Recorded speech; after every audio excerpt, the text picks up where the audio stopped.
Daemon Targaryen isn't just a rogue prince. He's a storm in human form, brilliant, brutal, and broken. But in Season 3 of House of the Dragon, he may finally reach his point of no return. We've watched him rise, the crab feeder, cut down without a word. Aemond Velaryon? Head split for a single insult. Daemon doesn't negotiate. He acts, he burns, he conquers. But through all that chaos, there was always a line he hadn't crossed. Not yet. Until now. In Season 2, we saw Daemon take a step that shattered the moral floor beneath him. Blood and cheese, a child murdered in his mother's arms. No honor, no mercy, no going back. He claimed it was vengeance for Lucerys.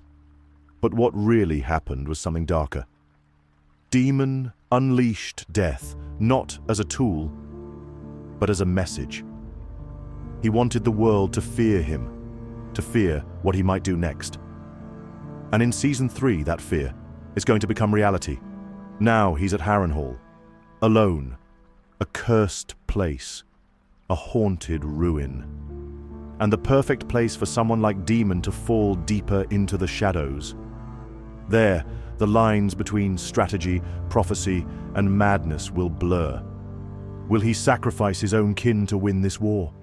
Will he strike first, ask no questions, and damn the consequences? Will he burn cities, civilians and all, just to send a signal? Daemon is about to be tested in ways he never has before. And the results could reshape the dance entirely. Let's talk about what Season 3 might do. Path 1, the Kinslayer. Daemon finally confronts Aemond, his nephew, his rival, his mirror. They clash in the skies above the God's Eye. Daemon wins, Aemond dies. But by killing blood, Daemon becomes cursed, a Kinslayer in the eyes of Westeros, feared, despised, untouchable, even by Rhaenyra. Path 2, the Firestorm. In a desperate move, Daemon orders the destruction of Oldtown, a stronghold of the Greens. Thousands burn. The war shifts, the realm recoils, and Daemon becomes more feared than Aegon the Conqueror ever was. Path 3, the Martyr. Maybe, just maybe, he chooses restraint. He rides north, meets with Cregan Stark, builds the last alliance. He fights not for vengeance but for peace, and in doing so, dies a hero, unloved, but remembered. The books give us the bones, but HBO, they're adding flesh, and blood, and pain. Matt Smith, who plays Daemon, said, "Daemon's worst enemy isn't the Greens, it's Daemon." Let that sink in. This season isn't about victory, it's about identity.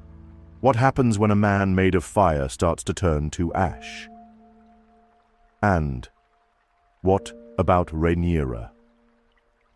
Her trust in Daemon is already fraying. She's seen what he did with blood and cheese. She feels the distance. If Daemon goes too far, will she abandon him? Will she be the one to stop him? Or worse, will she follow him? Here's my take. Daemon will cross the line. He'll do something no one can justify, not even himself. And in that moment, when all is lost, he'll realize what he's become. A villain, a monster. But maybe one who still chooses to die on his own terms, protecting what little good he has left, not for redemption, but for love. This isn't the story of a hero or a villain. This is the story of a man who could have been either, and ended up being both. Daemon Targaryen is heading toward his darkest hour, and we'll be there to watch the skies burn. If you felt that, hit that like Daemon hit Aemond. Subscribe for more fire-breathing breakdowns. And tell me in the comments, will Daemon cross the line? Or was he always on the other side? Until next time, Dracarys.